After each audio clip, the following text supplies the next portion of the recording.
जय माता दी, जय माता दी। भक्तों, दोस्तों, मित्रों, माता रानी के शारदीय नवरात्रों की आपको बहुत बहुत शुभकामनाएं। आज माँ भगवती का चौथा दिन है, चौथा शुभ नवरात्रा है। और आज का ये नवरात्रा माँ कूष्मांडा के नाम का है। तो भक्तों, जिस प्रकार आप देवी माँ के समक्ष बैठे हुए उनकी ज्योत को निहार रहे हो और अपनी अरदासें महारानी के आगे लगा रहे हो, तो आज आप बहुत ही सरल विधि से ओम माँ कूष्मांडा नमः, ओम माँ कूष्मांडा नमः, ओम माँ कूष्मांडा नमः, इस मंत्र का बहुत ही सरल विधि से, बहुत ही आसान विधि से आप इसका 108 बार कम से कम जाप करिए। और इससे अधिक अगर आपके पास समय है तो आप उससे अधिक बार भी कर सकते हैं। देवी माँ आपकी सभी मनोकामनाएं पूरी करेंगी। देखो जी भक्तों, इन सब के साथ आपका कर्म बहुत अच्छा होना चाहिए। कहते हैं ना कि कर्मों के फल के आधार पर ही भविष्य निश्चित होता है। आपके कर्म अच्छे होंगे तो निश्चय ही आपको उसका फल बहुत अच्छा मिलेगा। आपको तो मिलेगा, आपके वंश को भी अच्छा फल प्राप्त होगा, क्योंकि पीछे से संस्कार आपको अच्छे मिलते हुए आए हैं, तो आगे भी आप उन्हें अच्छा ही देंगे। एक बहुत छोटी सी कथा है भक्तों, जो मैं आपके साथ शेयर करना चाहता हूँ। एक डकैत था, डाकू। उसका काम था राहगीरों को लूटना, क्योंकि पेशे से वो डाकू था। मेहनत करता नहीं था, वो कहता था शॉर्ट तरीके से मैं छोटे तरीके से राहगीरों को लूट कर अपना घर चलाऊं। और वो इस तरह जो भी यात्री रात को निकलता उसको लूट लेता और अपना उनका लूटा हुआ धन अपने घर पर ले जाता था, जिससे बच्चे बड़े खुशी से खाते थे। वो जो उनकी पत्नी थी बड़ी खुशी से, आज क्या लूट के लाए हो, उसमें आनंदित होती थी। बजाय उसको मना करने के उसमें खूब आनंदित होती थी। लेकिन उनके माता पिता बार बार उस डकैत को मना कर रहे थे कि ये काम छोड़ दे बच्चे, ये काम ठीक नहीं है। लेकिन उसने अपने माता पिता की एक भी ना सुनी और वो उल्टा और ज्यादा लूटता रहा राहगीरों को।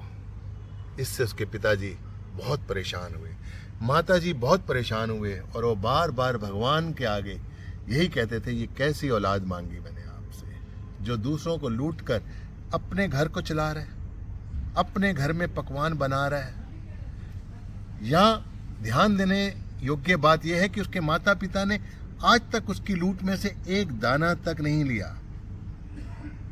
वो बुजुर्ग माँ बाप खुद खेती बाड़ी करके अनाज उत्पन्न करके उसको बाजार में बेच करके अपना जीवन यापन करते थे, और उनकी बहू उनको ताने मारती थी।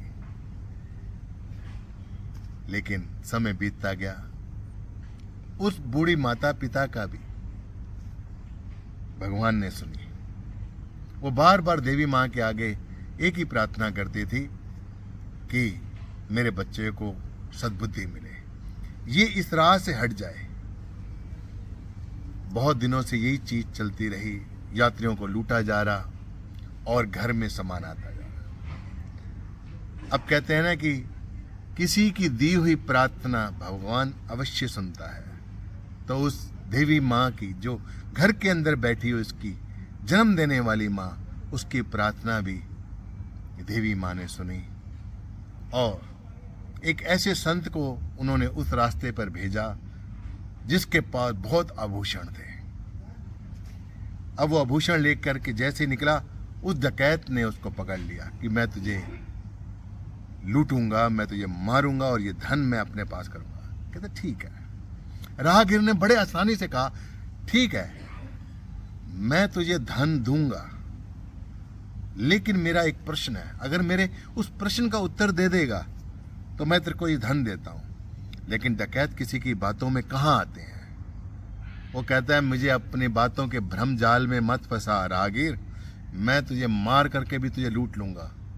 तो राहगीर ने हाथ जोड़ करके बोला कि मैंने मना कहाँ किया आपको, मैं धन दूंगा, लेकिन एक प्रश्न का मुझे उत्तर चाहिए, बहुतों को तो चाहिए नहीं।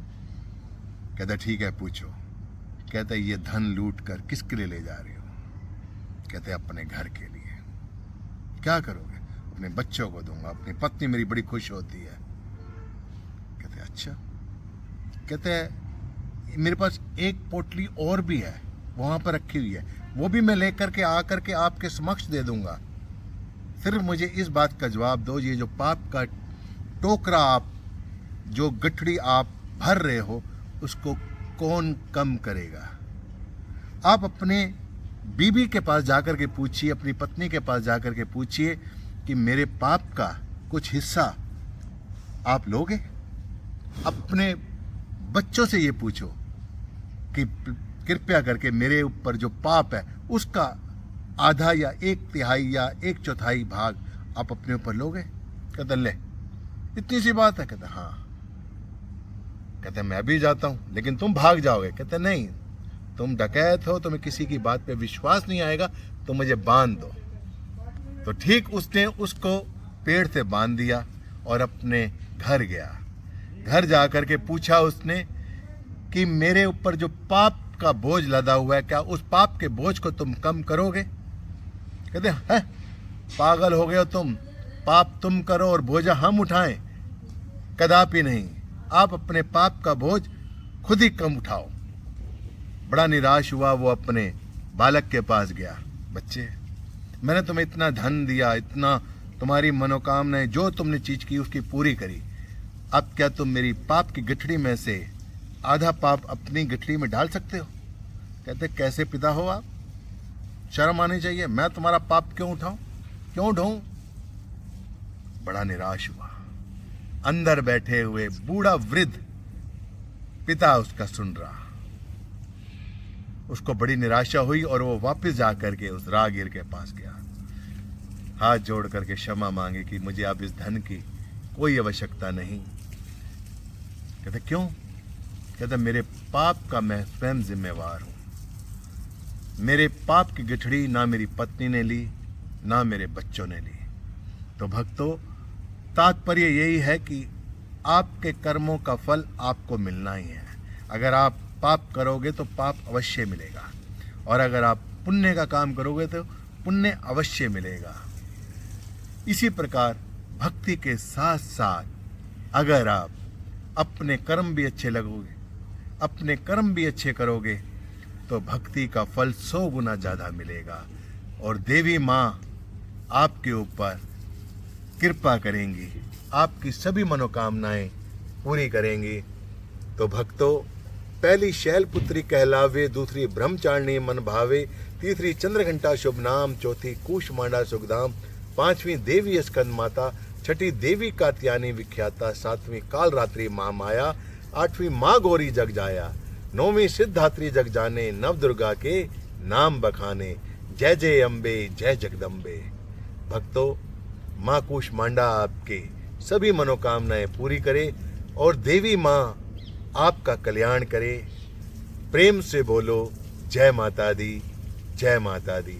श्री कालिके शुभदे देवी, सूर्यकूट निवासनी, स्वयं देवी महामाया, विश्वरूपे नमस्तुते नमस्तुते। जय माता दी।